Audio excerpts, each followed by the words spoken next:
Hi, this is Doug Robinson with DefEdit Software LLC, and in this video we're going to be demonstrating what kind of troubleshooting information we have in our Blueprint Merge application or our Blueprint Merge map, as well as how you can send that troubleshooting information to us if you encounter an error or you think you're experiencing a problem.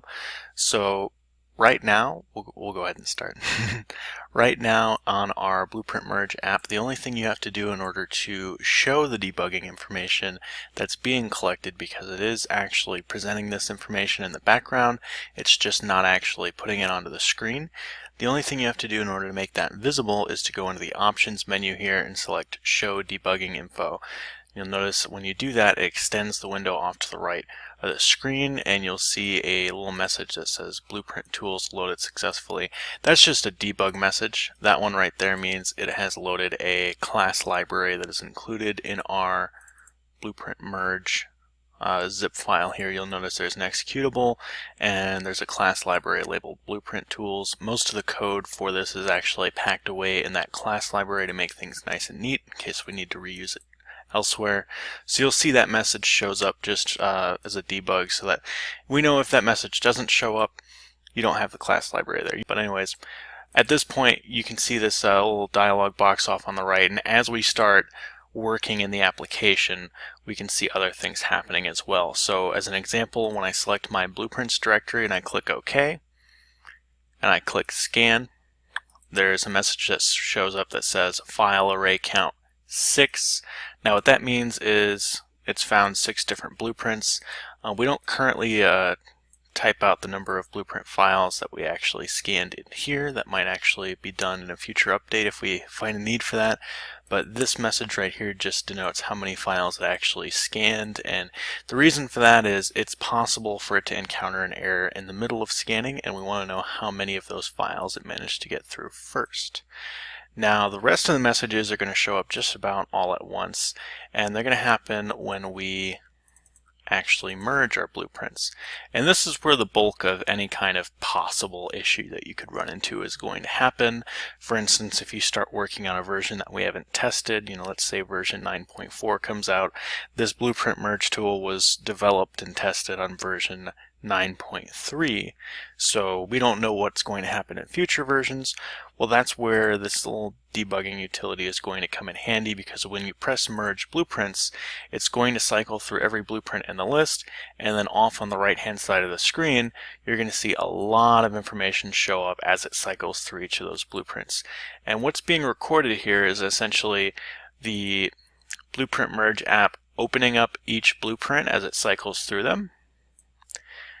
And you'll see here's the information for that blueprint, the file path and everything like that, and then it's recording out every single definition that it sees in the blueprint. So where it says writing definition, here 1 through 13, what this means is it's writing the definition to memory into an array that holds all the information for the definition. So we can see the type of definition, BizOb form def, BizObject def, everything like that. The association, if we know it. The association isn't always going to show up here.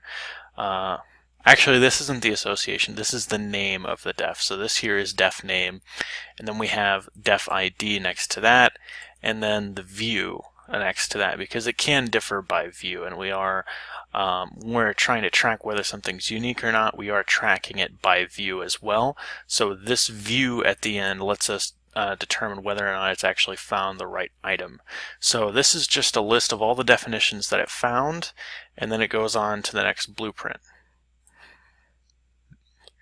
Now, as it's writing these out, when it encounters something that matches something else in the system, instead of saying writing definition, you'll see it say updating definition. What that means is it's finding the definition that it matched. In this case, that's the incident business object form def here, and you can just double check that the rec IDs match, and it's on the default view. It's identifying that this definition already occurred, and it's going to update the existing definition in memory with the new copy of that definition that it found. This is why the ordering of blueprints is pretty important. So you'll notice here we've got a pretty fantastic blueprint naming convention where our dates are actually wrong according to the order that we've written here. So instead of this going 1, 3, 2, this should have gone 1, 2, 3. And all of these blueprints have a change to incident in them. So the merged output of this specific set of blueprints here, instead of displaying a 3 at the end, would actually have a 2, because this is relevant to our previous video where on each one of these blueprints we went through and we marked a number 1, 2, or 3 on the incident form based on how we had developed the blueprints. So as an example, if I very quickly open up our administrator tool and we open the merged blueprint here,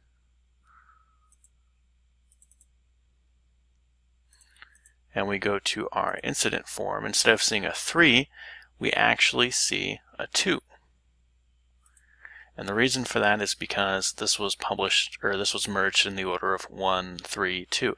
And that's what this debug log shows essentially, is that this opened up this blueprint out of order, and it got to this point, and it found a matching definition, and it updated it in memory. And then later on, when it got through all of the other definitions, it opened up blueprint number 2, and it found that same definition there, the business object form def for incident, and it updated it there again. Now that's the last instance of that definition that it found. So when we get down to this point, after it's done, this is the last writing definition line here. After this point, it's done scanning all the definitions from the blueprints, and it's time to start exporting them to the merged file.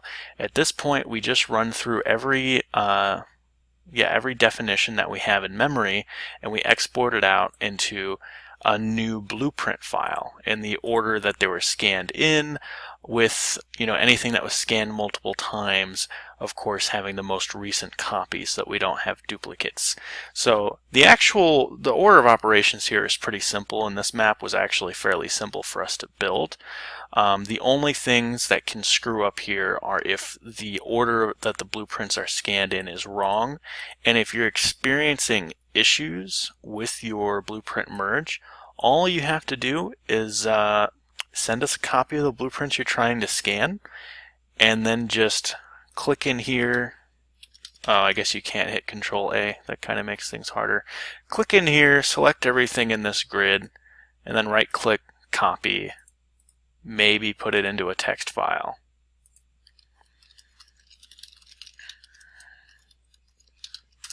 In a future update, we'll add a log option in here to make this easier for you. And then just send us that text file, because we should be able to look at this log along with your list of blueprints and see exactly where things went wrong. And we can also see exactly where things are going right. So if the issue is something else and we're able to see, hey, this worked exactly as it should, we'll be able to tell you that too. So this is how you would go about troubleshooting your blueprint merge tool or map if you needed to. I don't anticipate anyone's going to have a lot of problems with these, because we have been able to test it with some fairly large data sets, and we haven't had any significant issues so far.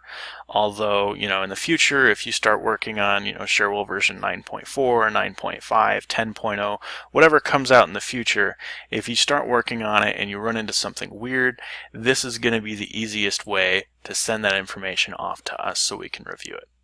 Thanks for watching our video, and if you'd like to see more videos like this one, go ahead and subscribe to our channel. If you have a suggestion for a video you'd like to see, definitely leave it in the comments. And if you'd like to reach out to us, again, you can do so in the comments, or you can do so by emailing us.